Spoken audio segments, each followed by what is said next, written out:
एजाज साहब, जिस तरह अभी ब्रेक पे जाने से पहले बात हुई थी, आप बता रहे थे समीन के बारे में कि कुछ समीन को शायद आपने इस फील्ड में बिल्कुल मैंने और आतिफ ने जब डिसाइड किया कि हमने पीएसएल में टीम लेनी है, ओके, तो उस वक्त समीन जो है ये कनाडा में थे जी। वहाँ पे एक बहुत बड़ी कंपनी थी, उसके अंदर ये चार्टर्ड अकाउंटेंट थे और वहाँ पे इनकी कॉल वहाँ से आई और इन्होंने मुझसे बात की। पहले आतिफ से बात की, फिर मेरे से बात की और उसने कहा एजाज भाई ये क्या कर रहे हैं आप, जो है ना। मैंने कहा नहीं बड़ा अच्छा कर रहे हैं, हम टीम ले रहे हैं और जो है ना आपकी ज़रूरत है। मैंने कहा जी मैं यहाँ पे सेटल हूँ। मैंने कहा देखिए जी पाकिस्तान की क्रिकेट को आज ज़रूरत है इस वक्त, तो इसलिए हम ये टीम ले रहे हैं और आपका यहाँ पे आना बड़ा ज़रूरी है। तो यानी इनका सुख चैन आपने खराब किया। कह सकते हैं अगर यस आपने समीन का सुख चैन खराब कर दिया, इनको हमने इंसिस्ट किया, रिक्वेस्ट की इनसे कि आप ज़रूर आएँ जी। फिर जब ये आए फिर हम काफ़ी दिन हमारी बात चलती रही। ठीक है। तो मैंने असेस किया कि नहीं he is the right man for this job. फिर इनको मैनेजर बनाया और बी ऑनेस्ट मैं अपने पास से बात नहीं कर रहा, जितनी नॉलेज इनको पूरी दुनिया में जितने प्लेयर्स लीग्स में खेल रहे हैं जी, जितनी नॉलेज इनको है कम शायद ही हम किसी और मैं और आकिब ना मिलके टीम बनाते थे, बड़ा कॉम्बिनेशन बनाते, सारा कुछ करते, सब कुछ फेल हो जाता था इनके आगे। ये बात मैं इधर क्लैरिफाई ने इनसे सीखा है, सच्ची बात है। ऑब्वियसली कॉर्पोरेट में आपका एक स्किल सेट होता है। मैं जब मैनेजर इन्होंने ही बनाया था तो मैंने इनसे पूछा था कि एजाज भाई मैनेजर करता क्या है। अब ये इनकी असेसमेंट थी, इन्होंने कहा जो भी करता है वो तू कर लेगा। तो इनकी गाइडेंस थी, तो थोड़ा बहुत सीखने की भी कोशिश की और जितने भी प्लेयर्स आए तो बट मेरे लिए मेंटोर हैं ये। So you are good at research, जो वो आप कह रहे हैं कि आप सारे क्रिकेटर्स को जानते हैं जो लीग्स में खेलते हैं। सो मतलब आप जब ये ऑब्वियसली प्राइवेट सेक्टर में तो कंप्लेसेंसी की गुंजाइश नहीं होती ना। मेरा एग्जैक्टली शुरू में यही पॉइंट था कि यहाँ पे ये भी यहाँ पे तो प्राइवेट सेक्टर ही है ये क्या प्राइवेट सेक्टर में तो ये नहीं हो सकता। और फिर आपने खुद अगर इन्वेस्टमेंट की हो तो वो तो आप बिल्कुल भी नहीं। तो उसमें फिर ऑब्वियसली एजाज भाई हो गए, पैडी ऑप्टन हो गए, ब्रैंडन मैकलम हो गए, एबी डिविलियर्स हो गए, क्रिस गेल हो गए, सुनील नारायण हो गए, ये सारे वो लोग हैं जिन्होंने हमारे साथ काम किया। सुहेल तनवीर हो गए, हमारे पाकिस्तान के हफीज भाई हो गए।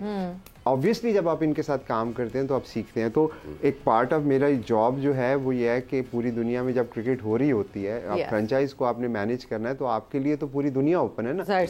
पाकिस्तान टीम में तो नेशनल सेक्टर है, उधर आपका पूरी दुनिया से आप किसी भी प्लेयर को पिक करना है तो आपको सारी क्रिकेट को फॉलो करना पड़ता है ताकि आपसे कोई प्लेयर मिस ना हो जाए। आपकी रिक्वायरमेंट क्या है तो उस कॉन्टेक्स्ट में फिर आपका नॉलेज अपग्रेड होता रहे। थोड़ा सा आसान काम कर लें समीन, सिर्फ पाकिस्तान वाले लड़कों को ही देख लें जो डोमेस्टिक में खेलते हैं, आप दुनिया भर देख रहे हैं, थोड़ी सी पीसीबी की मदद कर दें तो जितने प्रोफेसर से सीखा होगा किसी से नहीं सीखा उसमें फेल हो जाएंगे क्यों वो सारे प्लेयर बहुत जबरदस्त हैं। जितना नाम लिए ना पूरी दुनिया के प्लेयर्स को देख रहे हैं, यहाँ डोमेस्टिक के हमारे लड़कों को जरा सॉर्ट आउट करके पीसीबी के लिए। अब मैं आपको प्लेयर डेवलपमेंट अच्छा समीन भाई ये शामिल साथ कर लें प्लेयर्स को देखते हैं, ये जो पाकिस्तान के ये वाले 15-16 खिलाड़ी हैं क्या ये बेहतर मैनेज हो रहे हैं?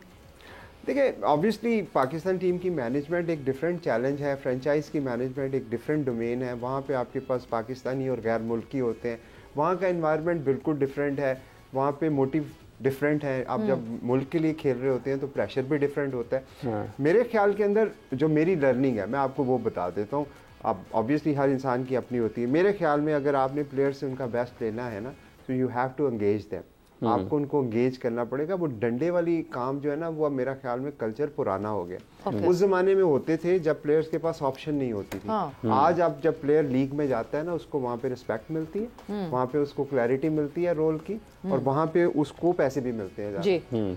इस एनवायरनमेंट के अंदर प्लेयर कंफर्टेबल होता है। आते हैं प्लेयर की अब ये बन रही है, अब अगर उनको दूसरी तरह से ला के अगर आप सिर्फ स्ट्रिक्टनेस पे या आप स्ट्रिक्टनेस तो चले करनी भी चाहिए या आप एक बड़े रेजिमेंटेड किस्म के रजीम में ला के उनको परफॉर्मेंस की कोशिश करेंगे तो आजकल पाकिस्तान में नहीं पूरी दुनिया में ऐसे हो रहा है। वेस्ट इंडीज क्रिकेट के प्लेयर्स हैं, जब उनसे मेरी बात होती है वो भी यही गिला करते हैं क्योंकि देखिए दुनिया क्रिकेट भी इवॉल्व हो रही है, दुनिया भी इवॉल्व हो रही है, मैनेजमेंट के तरीके भी इवॉल्व हो रहे हैं। प्लेयर को एंगेज करके रादर देन ब्लेम करके आप बेस्ट ले सकते हैं। अच्छा यूसुफ भाई ये अभी जो बात की है एजाज साहब ने कि इनको खदशा है कि शायद पाकिस्तान कहीं बांग्लादेश से भी खुदा न खास्ता हार न जाए, आपको लगता है कि जब 2 बड़ी नाकामियाँ इस तरह की हों और आप एक वर्ल्ड इवेंट में हों तो इस किस्म की चीज़ें दोहराई जाती हैं और खिलाड़ी इतने फिज़िकली मेंटली गिर जाते हैं उनके लिए बाउंस बैक करना मुश्किल हो जाता है, और ये हो भी सकता है?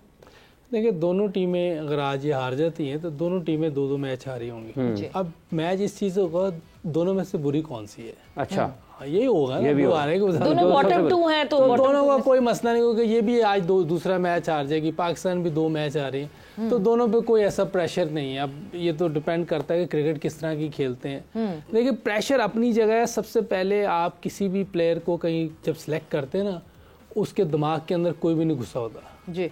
उसकी एबिलिटी देखते हैं कि इसमें कितनी एबिलिटी, ये किस तरह खेलता है, इसकी बॉलिंग की चीज़ें पूरी हैं, बायोमैकेनिक्स और जो भी परफॉर्मेंस दे रहा है, बैट्समैन की बैटिंग देखी जाती है, फील्डर की फील्डिंग देखी जाती है।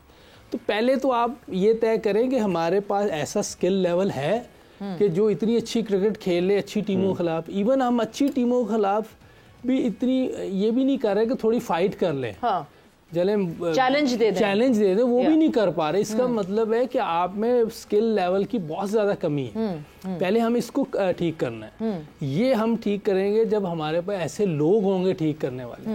देखिए, सिर्फ बातों से काम नहीं बनना। बिल्कुल, बातें अच्छी अच्छी हो सकती हैं, बहुत अच्छी बातें। ये उस वक्त होता है जब आपकी टीम इंडिया जैसी हो इस टाइम, या कभी वेस्ट इंडीज की होती थी 80s में, उसमें आप अच्छी बात कर सकते हैं मैनेज करने के लिए चीजें। या ऑस्ट्रेलिया की थी 90s, यानी स्किल लेवल है, बस मेंटली बॉक डाउन हुए हैं, उसको अपलिफ्ट करना, उधर बात कर सकते हैं। लेकिन यहाँ तो स्किल लेवल ही नहीं है। पहले तो मेंटल तो बाद में बात करेंगे, पहले उस चीजों को तो ठीक करें जो जरूरी है, जो जिसको कहते हैं कि ये मकसद ही ये है कि फर्ज ये होना चाहिए कि पहले ये 2 चीजें तो ठीक कर लें, बॉलिंग बैटिंग, ये सारी चीजें ठीक होंगी तो इंशाल्लाह जब परफॉर्म करेंगे तो खुद ब खुद पूरे मैनेजमेंट से स्किल लेवल तो इफेक्ट नहीं होता। किससे?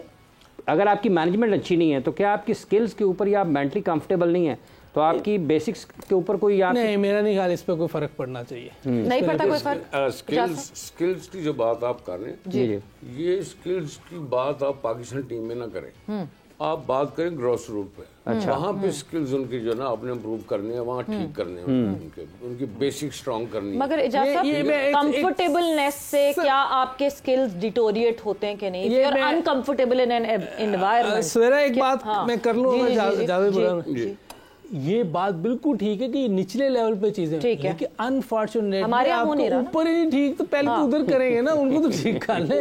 है काम नीचे कहीं, ऊपर कोचिंग नहीं कर सकते आप। नहीं करनी पड़ेगी। हम इंटरनेशनल क्रिकेट खेलना रोक भी तो नहीं सकते ना कि नहीं जी इनको रोक के रखो, अब हम अपना ग्रास रूट सही करेंगे। फिर हम तो खेल रहे हैं, हम खेलते रहेंगे, या तो हम मान लें कि अगले 5-6 साल तक हम इसी तरह हारते रहेंगे और मान लें। अगर मैं चलता हूँ और मेरा बचपन से पाँव साइड पे हल्का सा पड़ता है, तो अगर मेरा बचपन में ना ठीक किया गया तो मैं जब 40 साल का हो जाऊंगा उस वक्त ठीक होगा। मैंने किया, ऐसे नहीं हो सकता। मैंने किया, मैं गिरता था, मेरा पाँव बहुत ज्यादा था। बात यह है कि हमें स्किल्स ठीक करने हैं, चीजें नीचे ठीक करने वाली, यहाँ पे हमारी कंसंट्रेशन ही नहीं है। फिर ये ऊपर वाली टीम से हम भूल जाएं, अगर ये मैं ही बंद कर दे, वही मैं कह रही हूँ ना। हम एक दफा एक दफा मेंटली ये अपने आप को तैयार कर लें कि आगे आने वाले 4 साल तक ये हमारी टीम कोई बड़े इवेंट नहीं जीतेगी क्योंकि हम ग्रास रूट लेवल पे काम कर रहे हैं। ऐसा हो सकता है? देखें आप, अरे हाँ या ना में जवाब दें। ऐसा ग्रास रूट पे काम नहीं करेंगे तो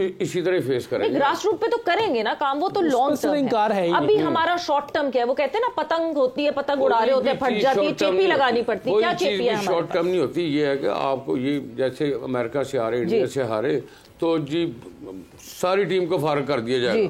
किसने किया फारग? नहीं किया ना, नहीं किया, कर दे अब। मैं नहीं कह रहा कि सारी टीम को फर्क कर दें। देखें, आपको इसमें से 2-3 प्लेयर्स को साइड पे करना पड़ेगा। मसला नाम बताएं।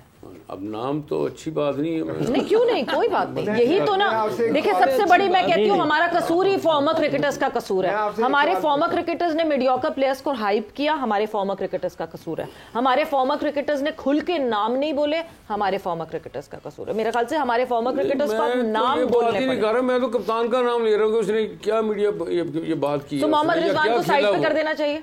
बाबर को बिल्कुल साइड पे नहीं करना चाहिए। नहीं, मैंने तो मोहम्मद रिजवान का, मोहम्मद रिजवान को बिल्कुल आप सब सोचेंगे आपने कप्तान बनाना किसको है, ठीक है, या फिर उससे बात करके उसका बैटिंग ऑर्डर चेंज करें। हाँ। आपने 4 साल पहले 5 साल पहले आप नंबर 1 थे T20 क्रिकेट में, ठीक है, आप बाबर और रिजवान ओपन करते रहे, 120 गेंदों में से 80 गेंदें वो खेलते थे, ठीक है, बाकी 40 बॉल दूसरे प्लेयर्स को मिलती थी और एवरेज मिलती थी 12 से 13 की। ठीक है, कैसे वो करते हैं परफॉर्मेंस? फ्लैट पिचेस थी, बिल्कुल अपने लिए खेलते रहे, बिल्कुल। जब गेम अमेरिका वहाँ ड्रॉप इन पिच थी, वहाँ पे स्विंग भी हुआ, बाउंस भी था, और वहाँ पे जब ऊपर से 2 विकेटें गिरी तो नीचे एक्सपोज हो गया सारा कुछ, क्योंकि 3-4 साल से उनकी बारी नहीं आई, ठीक है ना, T20 में। तो हमें पहले सबसे पहले बात है कि टीम जीतेगी, जो यूसुफ ने बात की है कि टीम जीतेगी तो मेरे रन्स का फायदा है, टीम जीतेगी तो मेरे आउट करने का फायदा है, फिर अप्रिशिएट होगा, चाहे आप सेंचुरी कर लें, मैच हार जाए, कौन अप्रिशिएट करेगा आपको? कोई भी नहीं करेगा। समीन साहब, ये जो मैनेज आप बैस थे मैनेजर, ये जो पाकिस्तान की ये वाले, इनको भी थोड़ा इंगेज आपके ख्याल में फिर कम किया जाता है, या इंगेज करके जो उनकी जो पोटेंशियल है, जो मैक्सिमम लेवल पर उनसे काम लिया जा सकता है? कुछ बड़ा आसान है कि प्लेयर्स को क्रिटिसाइज करना, ठीक है, ये सबसे आसान काम है, क्योंकि हारने के बाद प्लेयर सबसे बुरे लगते हैं। लेकिन अगर मैं आपसे थोड़ा सा सवाल पूछूं, जब आप 3 हफ्ते पहले चले जाएं, जब पाकिस्तान की टीम अनाउंस हुई थी, तो आप लोगों का ख्याल था कि ये चैंपियंस ट्रॉफी जीत जाएगी? नहीं था, ऐसा तो नहीं, सबने क्रिटिसाइज किया, नहीं था, सबने सिलेक्शन को क्रिटिसाइज किया था। तो प्लेयर आपके, अगर मैंने जो लर्निंग की है PSL में, आप मेरे पास Chris Gayle, AB de Villiers, Brendon McCullum, बड़े इनसे बड़े स्किल लेवल में तो कोई प्लेयर नहीं थे। बिल्कुल। जब आप टीम का बैलेंस खराब कर देते हैं ना, तो रिजल्ट्स नहीं आते। ठीक है, मैंने जो एक्सपर्ट्स को सुना सिलेक्शन के बाद, हमारी टीम में बैलेंस का प्रॉब्लम था। स्पिनर्स की बात कर लें, ओपनर्स की बात कर लें, तो प्लेयर्स को तो आप क्रिटिसाइज कर रहे हैं क्योंकि उन्होंने परफॉर्मेंस नहीं दी, लेकिन अगर एक टीम हारती है तो उसमें सिर्फ प्लेयर की परफॉर्मेंस ही चीज नहीं होती, उस टीम का बैलेंस और कंपोजिशन क्या ठीक थी। क्या कल के मैच में पाकिस्तान के 242 जब हमने किए थे, तो हमारी जो कंपोजिशन थी वो best Pakistani talent available showcase हो रहा था, वो 11 बेस्ट पाकिस्तान का टैलेंट था।